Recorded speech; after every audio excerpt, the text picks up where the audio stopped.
같이 보실 하나님의 말씀은 출애굽기 19장 4절에서 6절, 20장 1절에서 3절입니다. 자, 19장 4절부터 다 찾으시면 같이 합독하겠습니다. 시작. 내가 애굽 사람에게 어떻게 행하였음과 내가 어떻게 독수리 날개로 너희를 업어 내게로 인도하였음을 너희가 보았느니라. 세계가 다 내게 속하였으니 너희가 내 말을 잘 듣고 내 언약을 지키면 너희는 모든 민족 중에서 내 소유가 되겠고 너희가 내게 대하여 제사장 나라가 되며 거룩한 백성이 되리라. 너는 이 이스라엘 자손에게 전할지니라.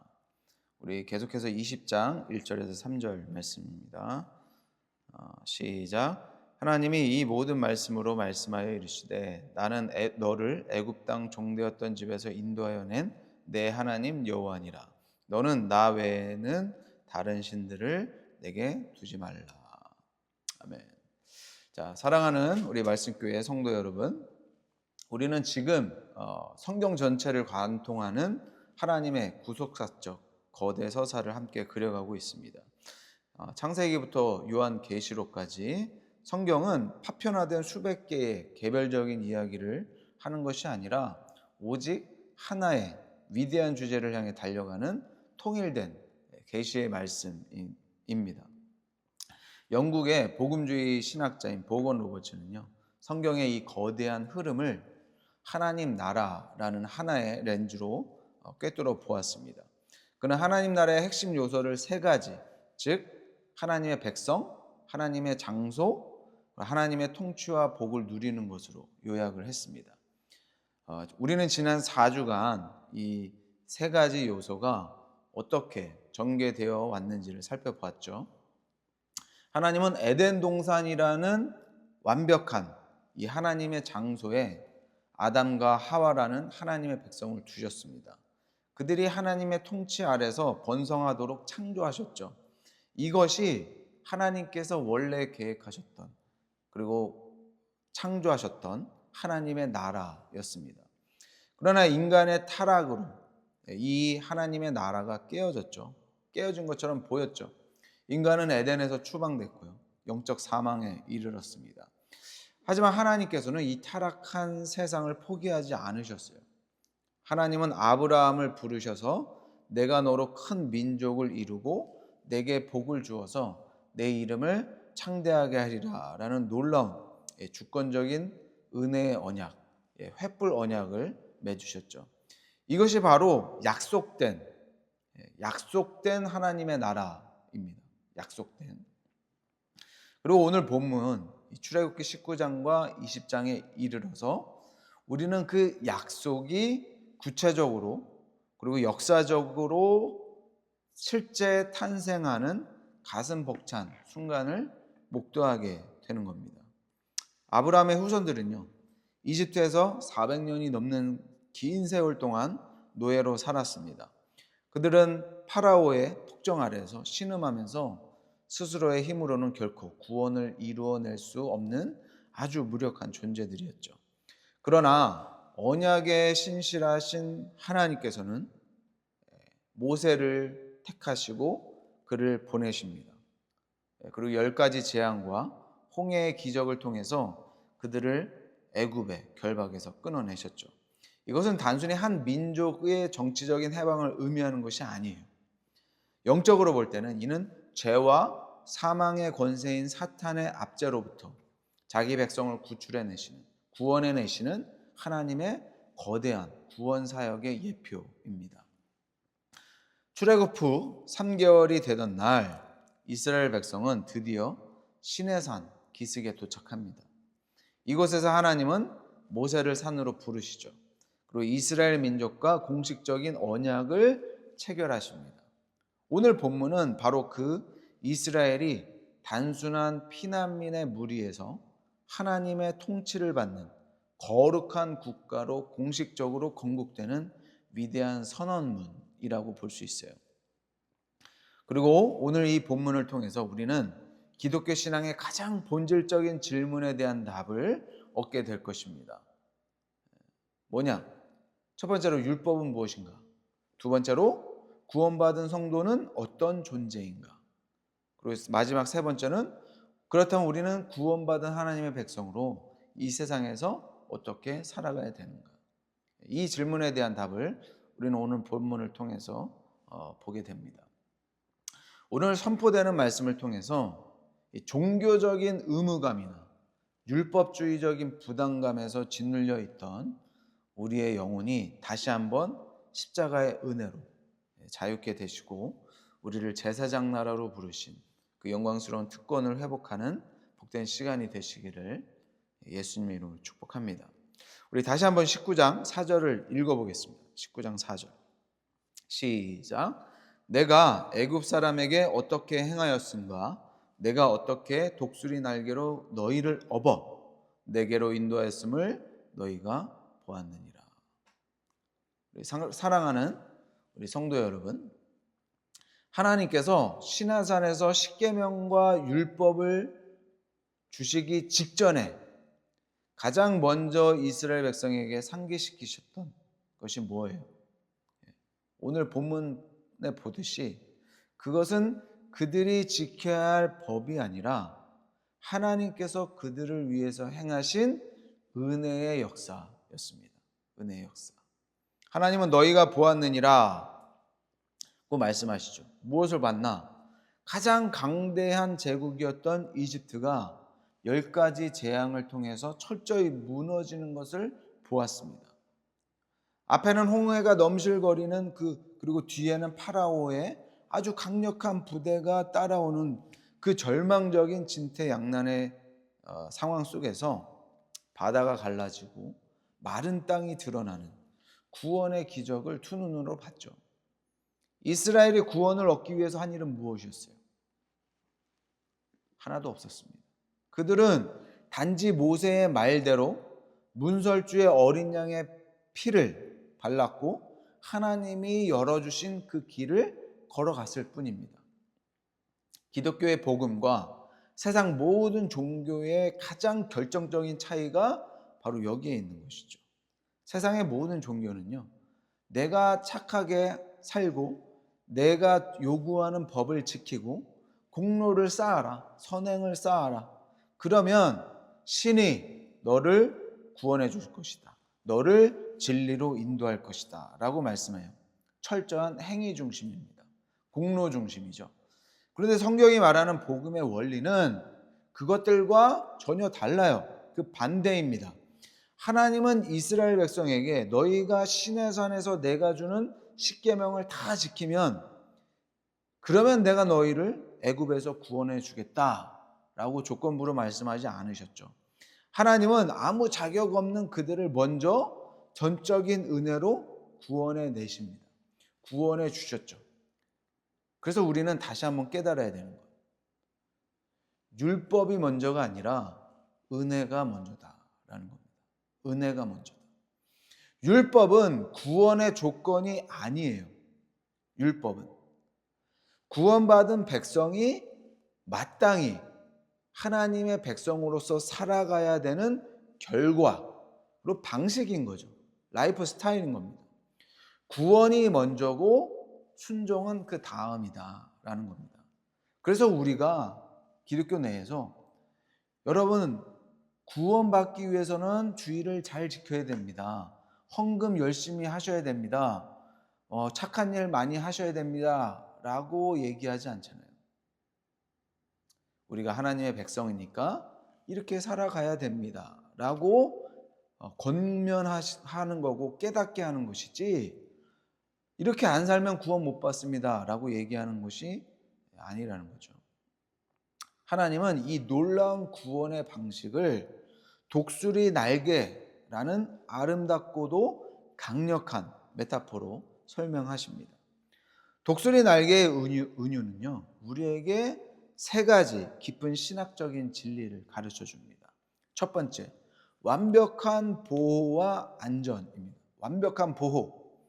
일반적인 새들은 새끼를 발톱으로 쥐고 날아가죠. 하지만 독수리는요, 새끼를 넓은 등과 날개 위에 얹고 날아갑니다. 맹수가 그 새끼를 해치려고 한다면, 사냥꾼이 그 새끼를 해치려고 한다면 어떻게 해야 될까요? 반드시 먼저 어미 독수리의 몸을 관통해야 되는 겁니다. 그래야 그 위에 갈 수 있는 거죠. 하나님께서 이스라엘을 등에 업으셨다, 우리를 등에 업으셨다라는 것은요, 하나님의 전능하신 날개가 이스라엘을 완벽하게 덮고 계셨다라는 것을 의미하는 겁니다. 이것은 반대가 아니죠. 이것은 은유적으로 오늘날 사탄이 우리를 해하고 우리를 정죄하려고 할 때도 똑같다라는 겁니다. 예수 그리스도 안에 있는 우리를 해치려면 먼저 우리를 안고 계신, 우리를 업고 계신 하나님의 방패를 먼저 뚫고 가야 되는 거예요. 두 번째, 구원의 신속성과 절대적인 능력입니다. 여러분들, 이스라엘은 400년 동안 노예로 있었습니다. 하늘 높은 곳에서 내리꽂히는 독수리처럼 하나님은 이집트의 우상들을 단숨에 심판하십니다. 그리고 이스라엘을 구원하셨죠. 이것이 구원의 신속성, 그리고 절대적인 능력입니다. 하나님께서 우리를 구원하실 때 하나님은 신속하게, 그리고 하나님의 그 구원하심을 막을 세력이 없었다라는 것을 우리는 다시 한번 기억해야 됩니다. 세 번째, 우리를 성숙으로 이끄는 연단이죠. 여러분들, 독수리가 새끼를 어떻게 날게 하는지 다 아시죠? 어미 독수리는 새끼가 나는 법을 배우도록 둥지를 어지럽히고 심지어 절벽 아래로 떨어뜨립니다. 새끼가 서툰 날개짓을 하다가 바닥에 추락하기 직전에 어미새는 그 새끼를 다시 한번 받아내죠. 여러분들, 똑같은 거예요. 여러분들의 삶의 둥지가 어지럽혀진 것 같은 거예요. 절벽 아래로 밀어내시는 것 같은 그런 극심한 두려움 속에서 지금 계신가요? 하나님은 절대로 구원받은 하나님의 백성을 버리시지 않으십니다. 영적인 날개 근육을 키워서 오직 하나님만을 의지하여 비상하도록 훈련하시는 사랑의 손길, 사랑의 연단인 것이죠. 밑바닥까지 떨어지는 나를 그분의 은혜의 날개로 받아내셔서 다시 날아오르게 하시는 주권적인 그 하나님의 은혜를 누리시기를 예수님으로 축복합니다. 네. 두 번째로, 우리는 하나님의 특별한 소유라는 겁니다. 하나님의 특별한 소유. 출애굽기 19장 5절을 다시 한번 볼까요? 19장 5절. 자, 읽어보겠습니다. 시작. 세계가 다 내게 속하였느니 너희가 내 말을 잘 듣고 내 언약을 지키면 너희는 모든 민족 중에서 내 소유가 되겠고. 여러분들, 은혜로 이스라엘을 구원하신 하나님은 이제 그들에게 새로운 정체성, 아이덴티티를 규정해 주십니다. 여기서 소유라고 번역된 히브리어 단어는요, 세굴라입니다. 세굴라. 이 단어는 고대 근동시대에 왕의 침실 깊숙한 곳에 개인적으로 가장 아끼고 사랑하는 보석들을 모아둔 은밀한 보물상자를 의미했습니다. 이 우주 전체가 하나님의 국고라면 하나님은 수많은 민족 중에서 이집트의 노예였던 이스라엘을, 그리고 죄의 노예였던 저와 여러분을 지명해서 이렇게 선언하시는 거예요. 너는 나의 가장 보배롭고 가장 존귀한 나의 개인적인 보물이다. 여기서 한 가지 짚고 넘어가야 될 좀 중요한 신학적인 쟁점이 하나는 있어요. 5절 말씀을 보면 너희가 내 말을 잘 듣고 내 언약을 지키며 이라는 이 조건문이 등장하죠.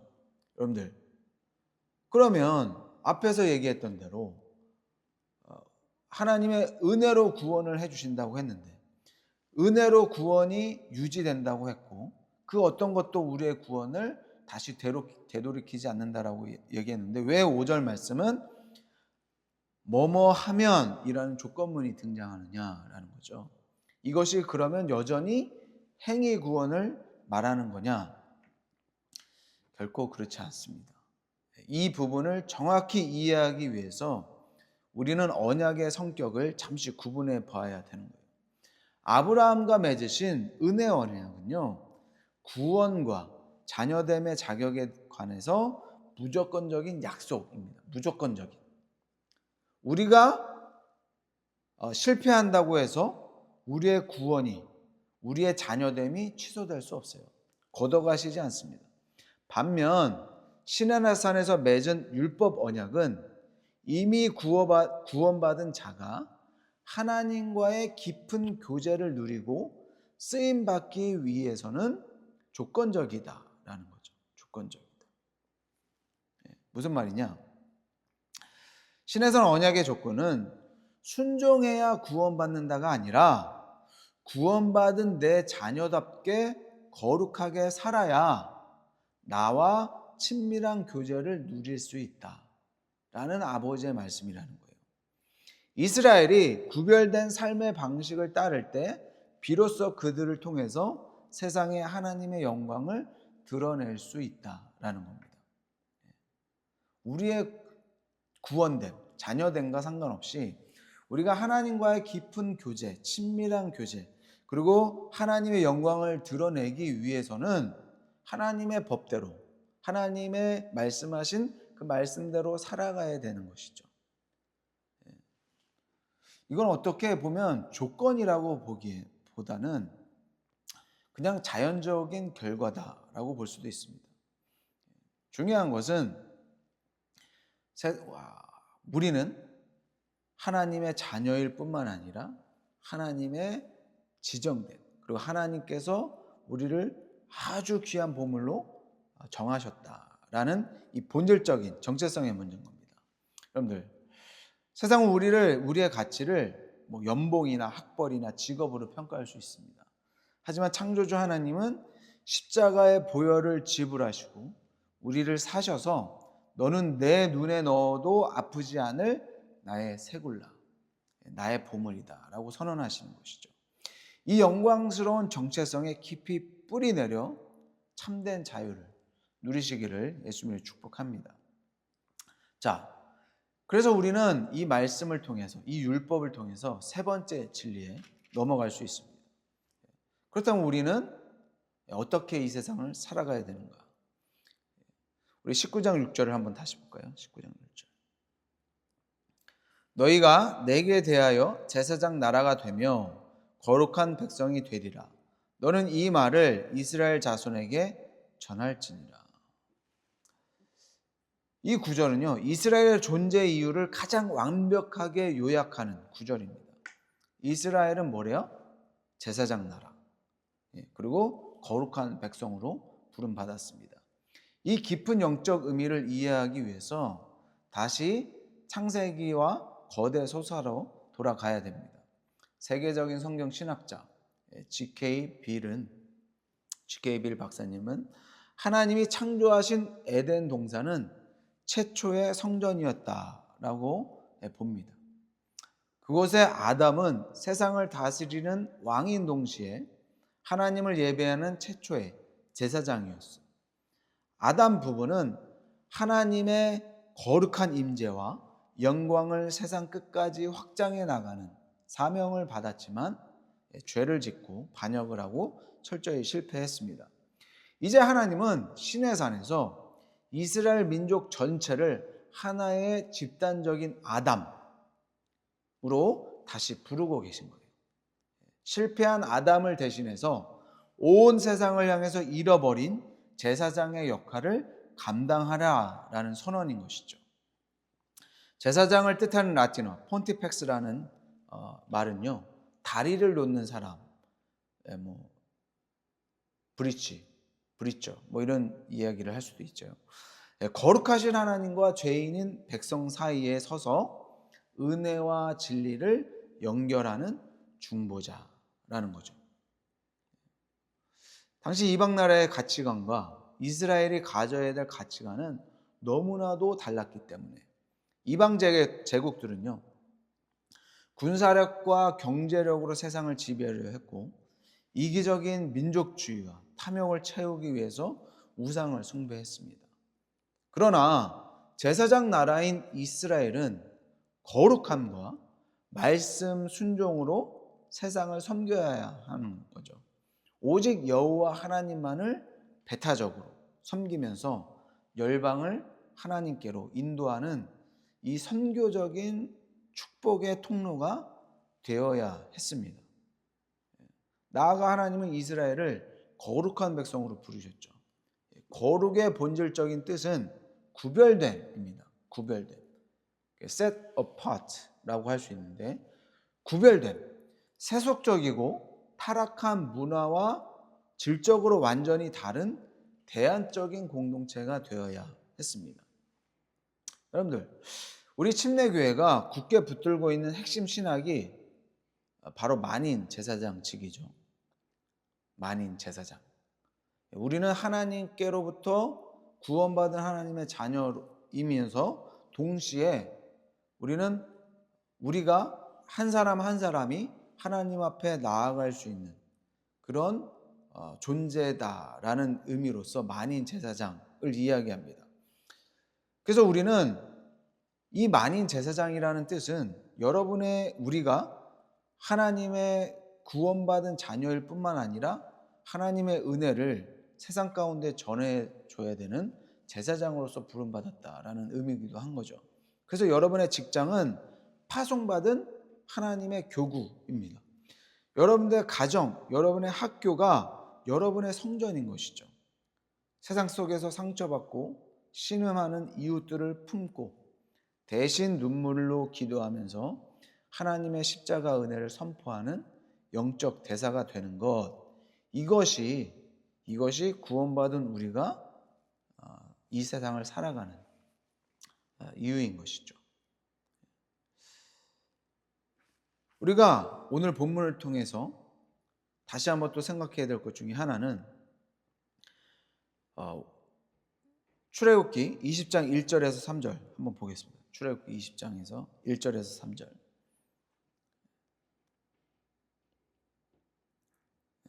시작. 하나님이 이 모든 말씀으로 말씀하여 이르시되 나는 너를 애굽 땅 종되었던 집에서 인도하여 낸 내 하나님 여호와니라.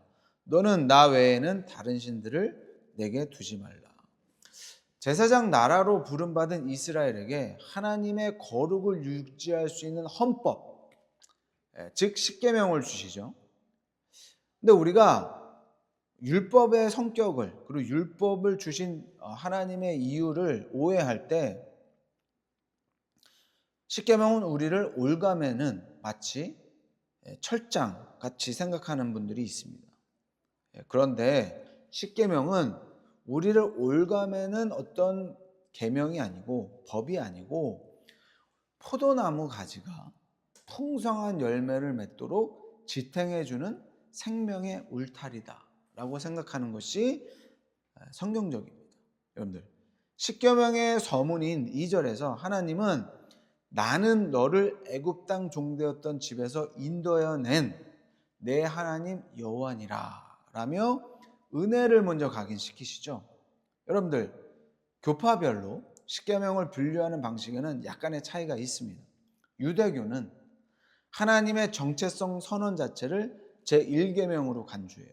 반면 가톨릭과 루터교는 다른 신을 두지 말라와 우상을 만들지 말라를 통합해서 하나의 계명으로 묶고 성상 숭배의 여지를 남겼습니다.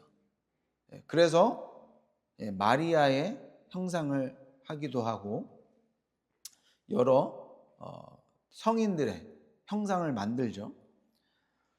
그러나 우리 침례교회와 개혁주의 신학은요, 제1계명과 2계명을 엄격하게 분리합니다.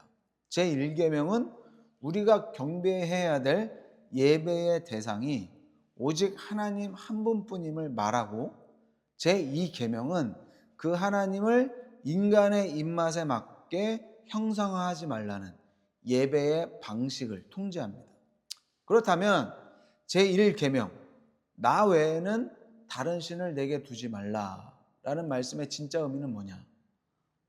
히브리어 원문에서 나 외에는요, 영어로 얘기하면 좀 더 의미가 확 다가올 수 있습니다. 그러니까 나 외에는 이 의미는 before my face입니다. before my face. 내 면전에 라는 뜻이죠. 이것은 바로 결혼 서약과 같은 겁니다. 여러분들, 결혼은 철저히 배타적인 언약이죠. 일주일에 6일은 내 배우자를 사랑하고 다른 하루는 나는 이 여자를 사랑하겠다 라는 것을 용납할 아내는 없는 것이죠. 세상에 없어요. 하나님도 마찬가지인 겁니다. 하나님은 우리의 마음이 나뉘는 것을 결코 용납하지 않으세요. 거룩한 질투의 하나님이십니다. 그래서 하나님은 내 얼굴 앞에 나는 그 어떤 것도 나 외에 다른 것을 숭배하지 말라라고 말씀하시는 겁니다. 여러분들이 어떤 한 사람을 사랑할 때 그 사람과 맺는 사랑의 언약을 생각해 보면 조금 더 이해가 빠를 겁니다. 현대 사회를 살아가는 우리에게 많은 우상들이 생길 수 있습니다. 돈, 재물, 세상적인 성공, 명예, 내 안에 이기적인 자아 실현의 욕구, 그런 것들이 하나님 앞에 하나님의 자리를 대체하고 있다면 그것은 우상이 될 수 있는 것입니다.